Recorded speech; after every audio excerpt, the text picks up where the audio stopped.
You ever spend a decade building something with your own hands, just to have a bunch of strangers show up one morning and try to steal it from you? No, really. Picture it. You finally taste the piece you bled for, and suddenly, out of nowhere, the queen of the HOA and her clipboard army are at your front gate, waving forged papers like they're the law. That's not just a punchline. It was the start of the ugliest fight of my life. Let me back up a sec. 10 years, I poured myself into this chunk of Colorado, carved my name into the land, one slab of stone, one beam of pine, every nail sunk with sweat and a cussed sort of pride.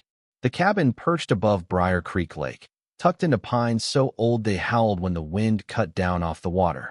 No signs, no neighbors' chimes, no newsletter shoved in the doorframe, just sawdust settling, rain on cedar shakes, and the kind of silence that only comes after the last echo of a hammer fades. That's what I inherited from my uncle. In 2007, just raw wilderness and a deed signed with hands steadier than mine would ever be again.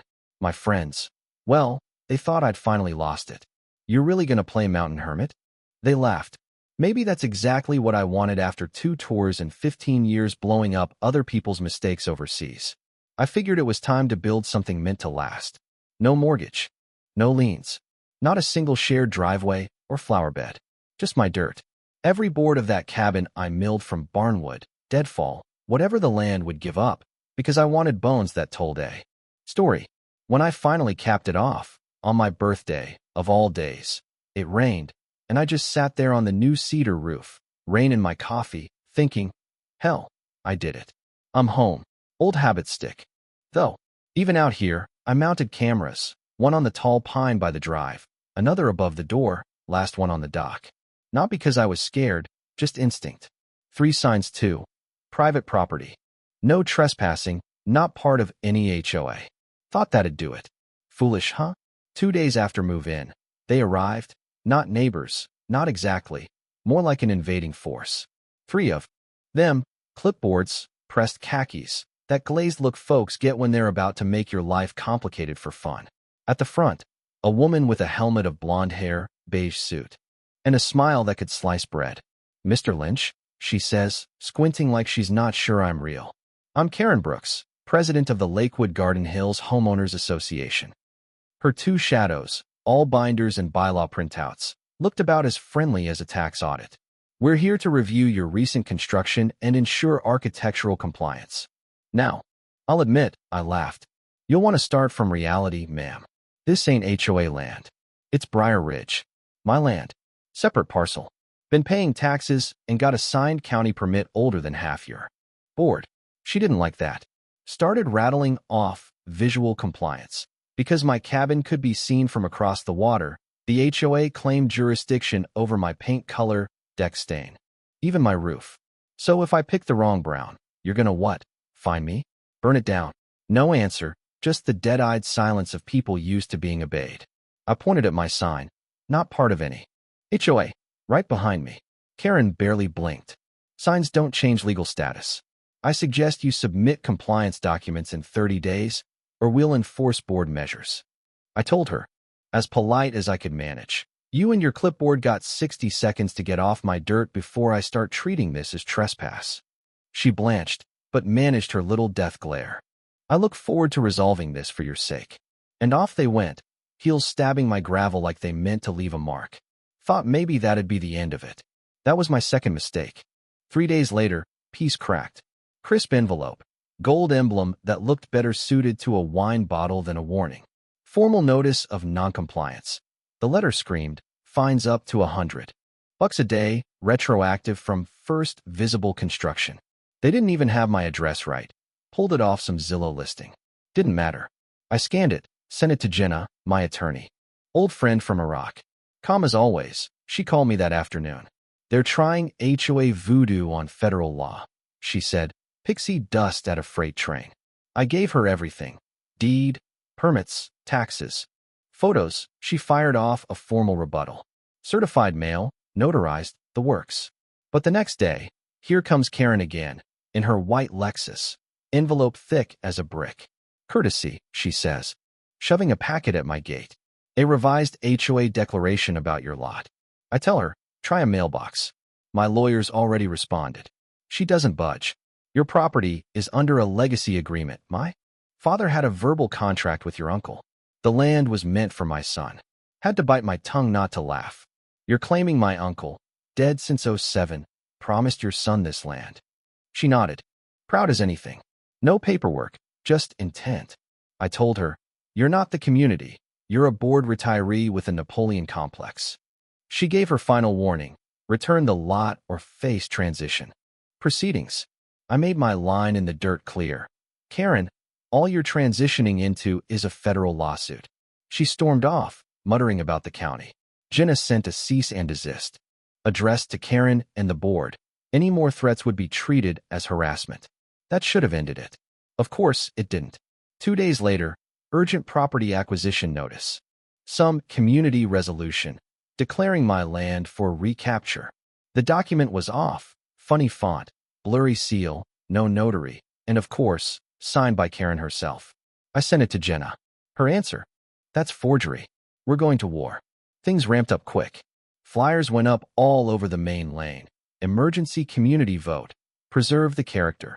Immediate action required. Karen's name. Stamped like it meant something.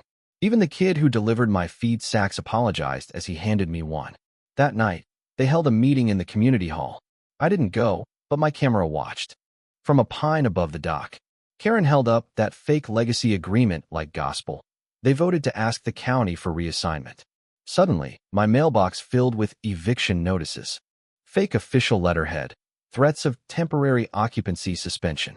Documented it all. Photos, footage, names from the meeting. Jenna kept me calm.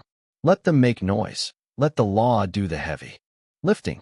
I pulled the county records. Nothing, not a trace of their supposed agreement.